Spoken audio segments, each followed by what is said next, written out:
दोस्तों, आज की कहानी है।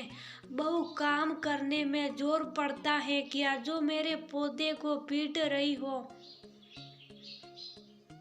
दोस्तों, कहानी शुरू करने से पहले अगर आपने चैनल को सब्सक्राइब नहीं किया हो तो कर लीजिए ताकि आपके पास पहुंच सके हर नया वीडियो। कितनी सुहानी सुबह थी। वह नेहा घर के काम निपटा रही थी। बच्चों के स्कूल और पति के ऑफिस का समय होने वाला था। अचानक सासू माँ की आवाज आई, नेहा बहू अभी तक शाही नाश्ता तैयार नहीं हुआ, कितनी देर लगती है तुम्हें? सारा दिन बस फोन पर लगी रहती हो, फिर सुबह को देर से उठती हो। सब जगह देखो कितनी गंदगी है, पता नहीं करती ही क्या है। सासू माँ की आवाज सुनकर नेहा का मूड खराब हो गया। कितना भी कर लो इस घर के लिए, लेकिन कभी तारीफ के दो बोल सुनने को नहीं मिलेंगे। रात दिन घर के कामों के लिए अपनी जिंदगी खराब कर दी, लेकिन किसी को कोई फर्क नहीं पड़ता। कोई घर के कामों में हाथ तो बटाता नहीं, बस कमी निकालने के लिए तैयार रहते हैं। अभी नेहा रसोई में काम करते हुए गुस्से में बड़बड़ा रही थी कि बेटे इंसान ने आकर उसे घेर लिया। मम्मी, मेरी किताब भी नहीं मिल रही और ड्रेस भी दे दो। आज स्कूल में प्रोजेक्ट सब मीट करना है तो थोड़ा जल्दी जाना है। नेहा पहले ही गुस्से में थी। बेटे की बात सुनकर तो गुस्सा सातवें आसमान पर था। तुमसे रात को ही अपनी किताब ढूंढकर नहीं रखी जाती, ड्रेस भी मैं ही दूंगी। खुद से एक भी काम नहीं कर सकते, मुझे परेशान करने जाती हो।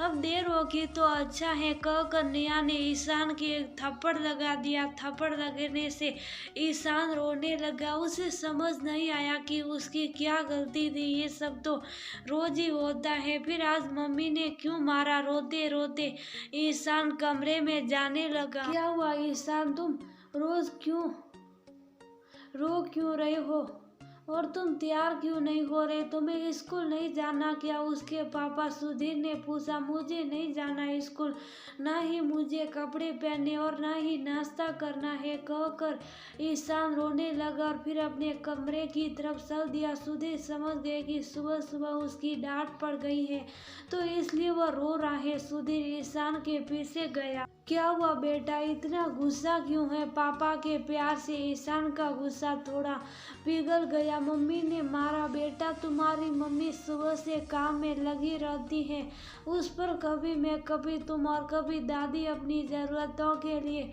आवाज़ लगा देते हैं। बेटा, वो भी इंसान है, अपने कुछ काम तो हम खुद कर सकते हैं। मम्मी ने ठीक कहा। अपना बैग तुम रात को लगा दिया करो, जिससे सुबह को कॉपी ना ढूंढनी पड़े। इंसान को समझ आ गया। उसने उठकर फटाफट अपनी कॉपी ढूंढी और बैग लगा लिया। फिर जाकर नेहा से बोला, मम्मी मेरा बैग लग गया, मैं तैयार होकर आती हूँ, मुझे नाश्ता दे देना। कहकर उसने नेहा के गाल पर एक किस कर दिया। बच्चे के प्यार से नेहा का भी गुस्सा पिघल गया। ना कि मैंने बच्चे को मारा, उसने ईशान को प्यार किया और उसके साथ चलकर उसे उसकी ड्रेस दी और उसका प्रोजेक्ट संभाल कर बैग से के साथ रख दिया। उधर सुधीर शाही नाश्ता लेकर अपनी माँ के पास गए। माँ, क्यों सुबह सुबह इतना गुस्सा होती हो? बेकार में तुम्हारा पोता भी पीट गया। चलो गर्मा गर्म चाय और नाश्ता लो, तुम्हारी बहू ने बनाया है।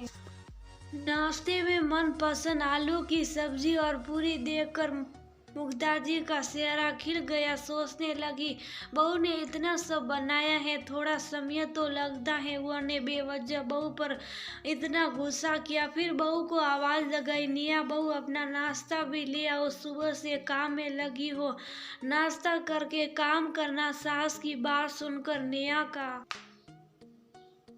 रहा सा गुस्सा भी खत्म हो गया।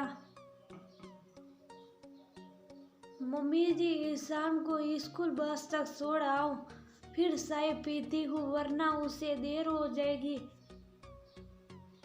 तू नाश्ता कर अपने पोते को बस तक, आज मैं छोड़ाऊंगी। मैंने नाश्ता कर लिया है, तू बैठकर नाश्ता कर सासू माँ ईशान को लेकर चली गई। सुधीर जी पत्नी से बोले, क्यों मैडम, गुस्सा कम हुआ या नहीं?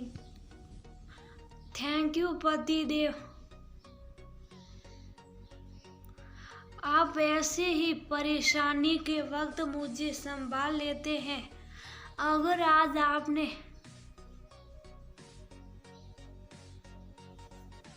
पहल ना की होती तो ईशान का स्कूल छूट जाता। और जो तुमने बेटे को थप्पड़ मारा उसका क्या? ये तुम्हारे उस गुस्से का ही नतीजा है जो सब कुछ आसानी से सुलझाया चला गया। देखो, माँ को भी बुरा लगा कि उनके गुस्से की वजह से उनका पोता पीट गया, इसलिए तो वह अपने पोते को छोड़ने गई हैं। अब तो पति को नाश्ते अपने इन प्यारे हाथों से खिला दो। अच्छा मम्मी जी बाहर गई हैं तो तुम्हें मस्खरी सूझ रही है।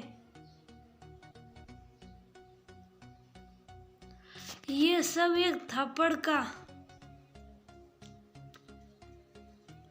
कमाल है और मैं क्रेडिट तुम्हें दे रही थी।